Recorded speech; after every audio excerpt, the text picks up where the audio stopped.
been trivial or it could be major, but he had the same 5 words. Did you pray about it? And that's how he lived his life. There was never any worry. There was never any travail. There was only the 5 simple words.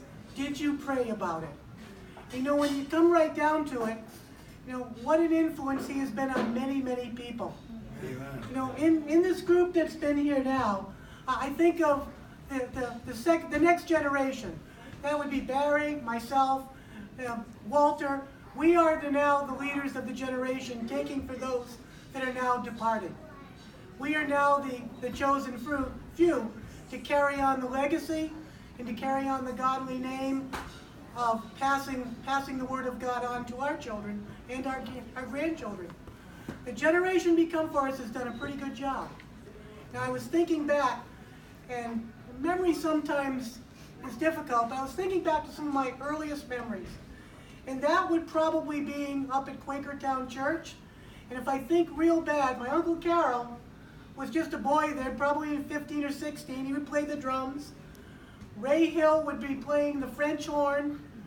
You know, Bernie Revel would be singing. One would be playing the piano. One would be playing the organ. And I think back, and you know, a lot of these people are in here today to celebrate my father's 90th birthday. You know, what a legacy. You know, I look at Lorraine, I look at the man, I look at the woman that introduced my mom and dad. You know, the people that are here in this congregation, in this thing, have shaped my life. Everybody that's been here has had a little bit of building of me becoming who I became. Some of that's not all that good, but a lot of the good part, there's a lot of people in here that had an influence in that. So I thank you for that. Now, Dad and I had a conversation, and as you know, the Watrouses have a pretty good deal about going into the ministry. There's only 2 occupations we have. We're carpenters or we go into the ministry. That's it. Danny and I broke the mold. 2 physicians in the family. He has the West Coast, I have the East Coast. So that's how we work things out. But one day Dad was talking to me and he said, Bruce, why didn't you go into the ministry? You could do it. You could talk in front of people. I've seen you preach. You could do it. Why didn't you do it? And I thought about it, and you know, I had applied to divinity school, and I did get in.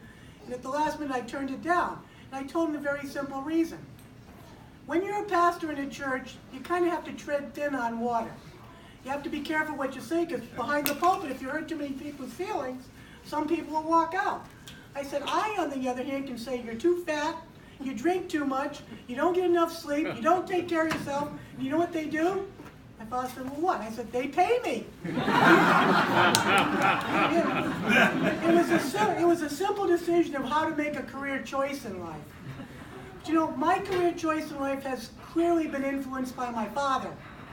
He was saying in Bible study, he was asking me, do you remember when I used to go into the nursing home to see his parishioners, and you used to sing the Lord's Prayer? And yeah, I kind of do. I remember we used to go to the Elms, which was a fairly nice nursing home in Westerly, and I used to sing the Lord's Prayer in that little squeaky voice. You know, probably as about a 4 or 5-year-old. Then some days I would make my rounds with my father in the hospital. He would be going in and seeing patients that many times the doctors had come by the time before to give them the bad news. And my father was there to give them the good news. But you know, that has clearly influenced my life.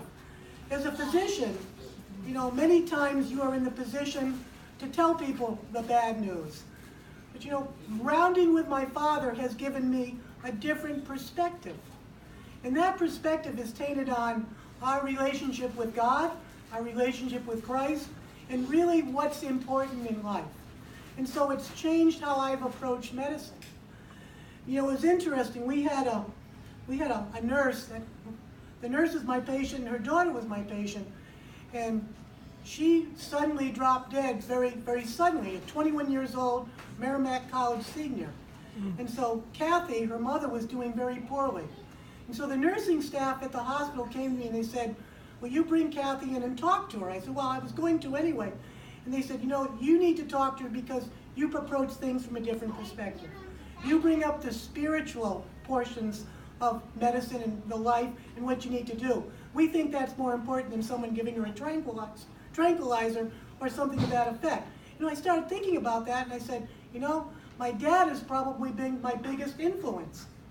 In medicine, when you go into medicine, you become an intern, then you become a resident, and you have people that you pick up and you idolize, or you watch their ways, or you watch the way they teach, or they teach you how to be a better physician. We call them mentors. We call them people we look up to. But what better mentor could I have had but a man who lived 90 years that has devoted his entire life to God? Amen. Possessions and personal accoutrements were never important to my father. He never worried if he had enough to take care of the family, but the possessions were never what mattered to him.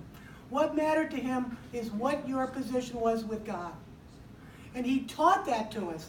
And so no matter what the trials I've had to go in life, and you know, I've had some, but no matter what those trials, my father taught me that there's only one thing important, and the answer rings true. Did you pray about it? Amen. And so now, whenever there's a problem, I know my father's on his knees. And now it's up to me to assume that I need to go on my knees more. I need to assume the mantle and the good role model that my father has brought me. I watched it when he cared for my mother up to her death.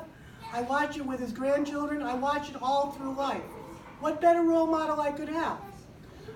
So you ask, why did Dad live till 90? Well, I have a reason I think that happened.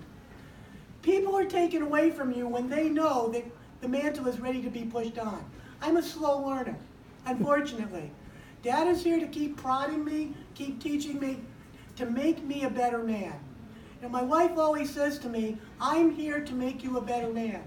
Well, there's many people that are here to make us better men, because God knows there's a lot that needs to be done.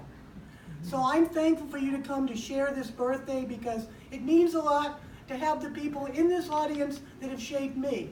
People that I look up to, people that I've been friends with, parishioners of my dad's church and personal friends. Everyone here has a memory that's important to me and important to my dad, and so I'm thankful that you could come. I think my Uncle Carol has a few things to say as well.